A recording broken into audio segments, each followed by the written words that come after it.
Proclamação do Evangelho de Jesus Cristo segundo João. Glória a vós, Senhor. Naquele tempo, disse Jesus a seus discípulos: Agora parto para aquele que me enviou, e nenhum de vós me pergunta: Para onde vais? Mas porque vos disse isso, a tristeza encheu vossos corações. No entanto, eu vos digo a verdade: é bom para vós que eu parta. Se eu não for, não virá até vós o defensor. Mas se eu me for, eu vou-lo mandarei. E quando vier, ele demonstrará ao mundo em que consiste o pecado, a justiça e o julgamento. O pecado, porque não acreditaram em mim. A justiça, porque vou para o Pai, de modo que não mais me vereis. E o julgamento, porque o chefe deste mundo já está condenado. Palavra da salvação, glória a vós, Senhor. Meus irmãos e irmãs, um breve pensamento para nos ajudar a rezar esta liturgia da palavra.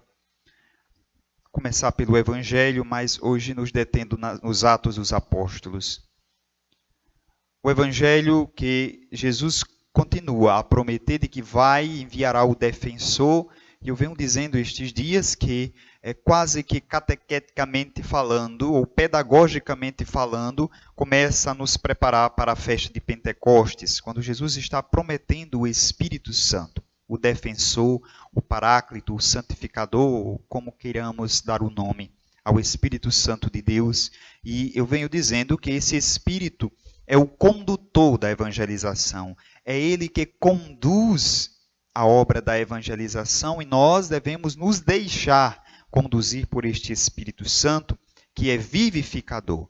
O Espírito Santo de Deus que nos impele na missão, que nos interpela, que nos questiona, mas sobretudo que nos impulsiona e a viver a missão de uma forma tão plena que mesmo diante da dificuldade nós somos chamados a testemunhar o amor de Cristo por cada um de nós. O que nós ouvimos no Evangelho de hoje, na primeira leitura, ou melhor dizendo, dos Atos dos Apóstolos, que narra que em Filipos, Paulo e Silas vão encontrar uma hostilidade aí posterior ao momento que ele cura uma escrava e aí aquele que era dono vai começar a se sentir prejudicado, vai criar calúnias e Paulo e Silas será açoitado e preso.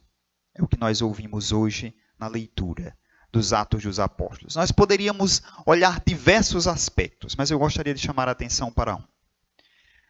O que é que Paulo e Silas estão fazendo? Anunciando o Evangelho, falando de Jesus Cristo, curando, convertendo, fazendo o bem. A pergunta que nós podemos fazer é: por que eles estão fazendo o bem e estão sendo maltratados? Paulo já quase foi apedrejado.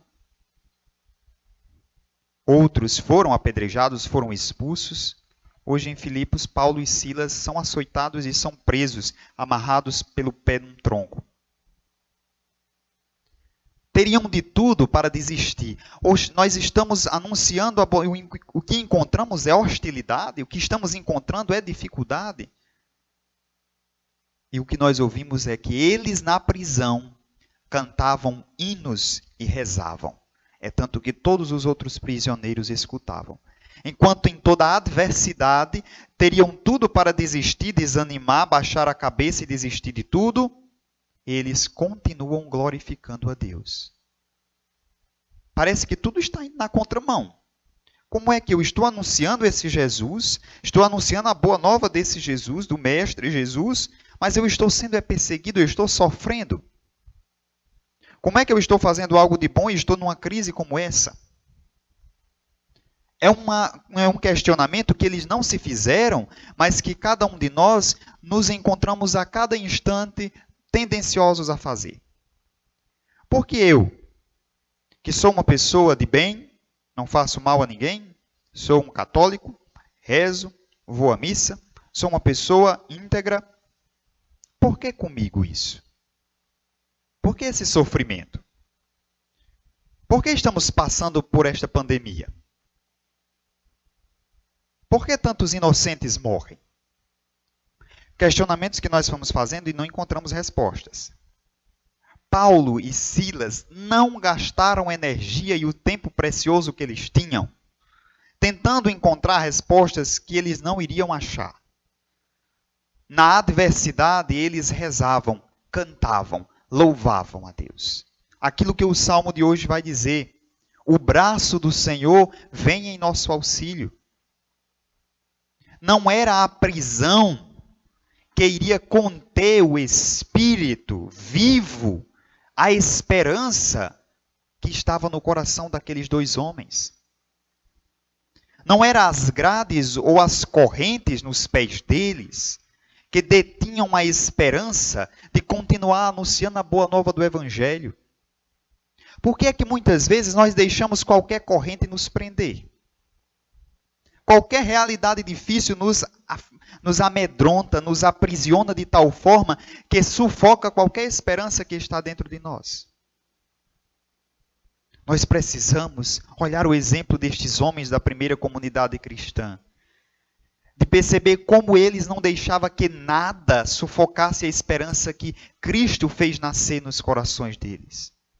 Nós também não podemos deixar que a esperança que está em nosso coração seja sufocada pelos grilhões desta pandemia que está aí, pelas correntes da indiferença, do medo, da depressão, de tantas outras dificuldades que estão aí. Nós não podemos nos permitir deixar sufocar em nós uma esperança que é a única esperança de sairmos bem dessa realidade difícil. Então nós não podemos deixar que nada sufoque aquilo que está dentro de nós, que é a esperança de dias melhores. É essa esperança de ver um novo amanhã que nos faz lutar para que este amanhã chegue e chegue logo. Paulo e Silas não desanimaram. E foi a sua fé e a sua esperança que fez com que, inclusive, aquele que o prendeu, o carcereiro, quisesse conhecer a boa nova. E foram salvos ele e a família por causa que acreditaram na palavra que Paulo e Silas anunciavam, uma palavra com P maiúsculo, em Jesus Cristo. Acreditaram em Jesus Cristo. Por isso, meus irmãos e minhas irmãs, nestes tempos difíceis, de isolamento, de pandemia, de distanciamento social, não deixemos que nada no mundo aprisione o nosso espírito, sufoque a nossa esperança.